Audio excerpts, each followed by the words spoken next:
Alhamdulillahi Rabbil Alameen. Wassalatu wassalamu ala Rasulihil Kareem. Wa ala alihi wa ashabihi ajma'een. Amma ba'd. My dear brothers and sisters in Islam, Assalamu alaikum wa rahmatullahi wa barakatuhu. Peace be upon you all.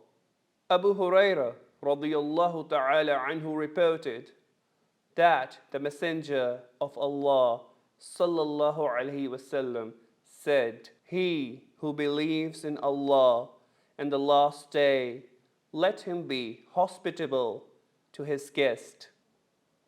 He who believes in Allah and the last day, let him maintain good ties of blood relationship.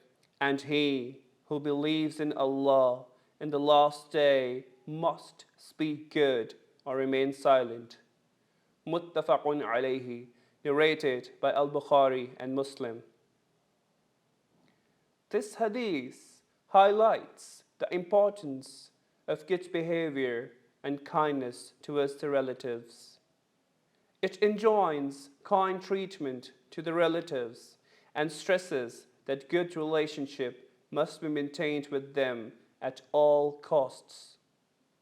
So much so, even if they misbehave or cut ties with him, one should make efforts to restore the relationship and also fulfill their due rights.